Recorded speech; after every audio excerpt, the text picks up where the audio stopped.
Now, one of the most pleasant surprises in the first race of the 2023 season was Aston Martin. However, that didn't come without its own consequences. The Silverstone-based team has drawn all eyes upon itself, especially for its history of copying the designs of other cars way too often, as was the case with Red Bull in Barcelona 2022 and the whole concept of Mercedes back in 2020.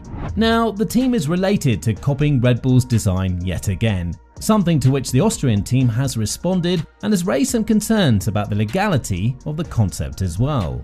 Fernando Alonso and Lawrence Stroll were the brightest stars in Bahrain, with the two-time world champion finishing P3. What's been a very pleasant sight for them is beating both Mercedes cars, with Alonso being better than Hamilton and Stroll prevailing in the fight with Russell. The fact that Aston Martin is purchasing the engine from Mercedes, along with some other car parts, goes to show that the difference in performance needs to be looked at in the design of the car.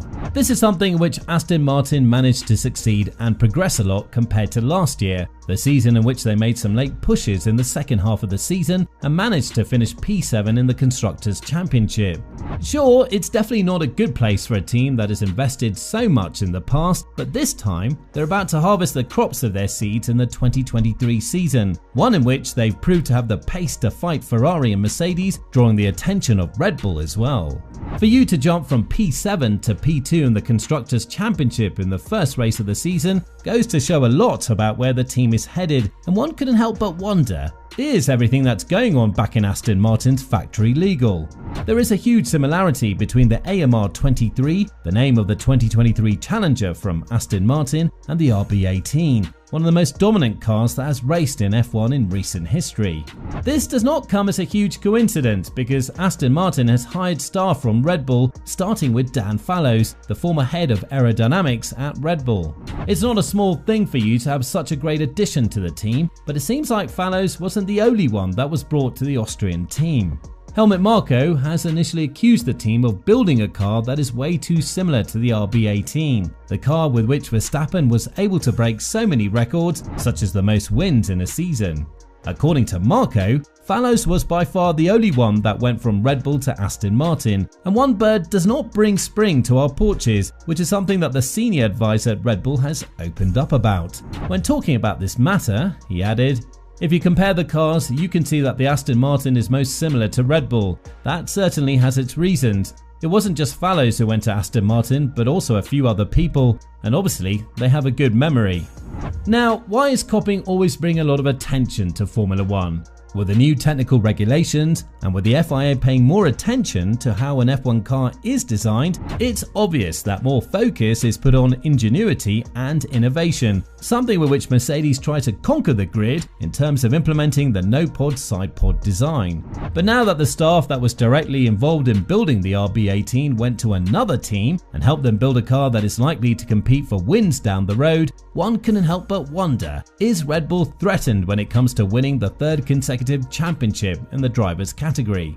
As we mentioned earlier in this video, this isn't the first time that Aston Martin has tried to copy Red Bull, with them actually bringing a car that has the same side-pod design as the RB18 back to Barcelona. However, the results from the qualifying session and the race on Sunday show that Red Bull's pace is not only in the side pods, as there are a lot of missing pieces to the green Red Bull for it to be competitive. Now that the Silverstone-based team has brought all things together, we shouldn't be surprised to see them actually being the second or third fastest team on the grid, with Alonso not having too much of an issue, passing Hamilton and Sainz in Bahrain.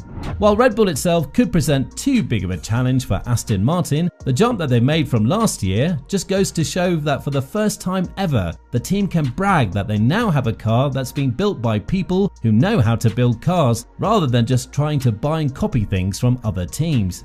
However, a very interesting question pops in mind. The two teams that were actually caught cheating the budget cap in 2021, with Aston Martin's being less hurtful, are now the best teams on the grid. This is why Otmar Safnauer, Alpine's principal, feels like there is a very easy way to cheat out the budget cap thanks to a loophole that can be found inside of the technical regulations themselves.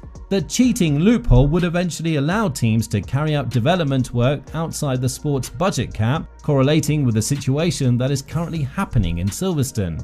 Without actually throwing dirt at Aston Martin and accusing them of cheating out the budget cap so early in the season, Safnauer has warned that a situation in which which F1 teams could potentially benefit from doing development work outside of the cap is a real thing, and the FIA needs to shed more light on this scenario. When talking about it, Safnauer said, "All those inflation bonus things, although we vetoed them, I think those are marginally adding to the cap. Not massively, but when you look at the corporate structures, that's massive. If you only have 68, 70 people in the racing team and the rest of the 900 are outside of it and apportioning costs, that's the kind of stuff we have to worry about." The loophole itself is not too big of a secret in Formula 1, and the teams have been very well introduced to it. The biggest teams that are likely exploiting it right now involve Aston Martin, as they have racing programs or technology departments outside of motorsport to which they shift staff in order to comply with the cap. Keep in mind that Red Bull's budget cap breach was mostly founded on sick pay leave and catering, and this is what caused them to lose 10% additional wind tunnel time and pay $7 million in fines. So staff payment is definitely the biggest thing that the teams need to pay attention to, with Otmar suggesting that huge portions of Aston Martin's factory workforce are employed off the main payroll of the team, which technically means that they're not breaching the budget cap legally, but are gaining performance thanks to the loophole itself. Now, not many teams have other racing categories in which they can employ their staff and try to do technical improvements on the 2023 version of their cars. And what seems like more bad news for Aston Martin is the fact that they probably have a whistleblower inside of their team, given the fact that the team was also able to learn about the disaster that the team has faced this time previous year due to the poorly designed car that barely made winter testing. The whistleblower, or inside source, said that there is a system put in place to negate the budget cap by having Aston Martin employees paid by different companies outside their racing company. Therefore, they're able to gain massive performance through the loophole that is yet to be filled by the FIA. This may be one of the reasons why Helmut Marko has decided to withdraw his claims that the AMR 23 was definitely the same car as the RB18, something that he denied when asked about whether he's throwing accusations towards Aston Martin or Red Bull's former employees. Jokes have been made by Sergio Perez as well, who added that it's very good to have 3 Red Bull cars on the podium, showing that the sport is now vastly dominated by the Austrian team. Red Bull may make jokes like this about Aston Martin, but one thing is clear, they do not feel threatened by the team's progress in the first place. Had Alonso had better pace and challenged either Perez or Verstappen, we doubt that this thing would have stayed as it is, as Red Bull would have likely started legal processes against the Silverstone-based squad. So, if Aston Martin manages to keep the progress upward and somehow challenges Red Bull for the highest podium finishes, rest assured that we'll have a very interesting period of trials in Formula 1. So, what do you think about Red Bull and Aston Martin? Let us know in the comments down below.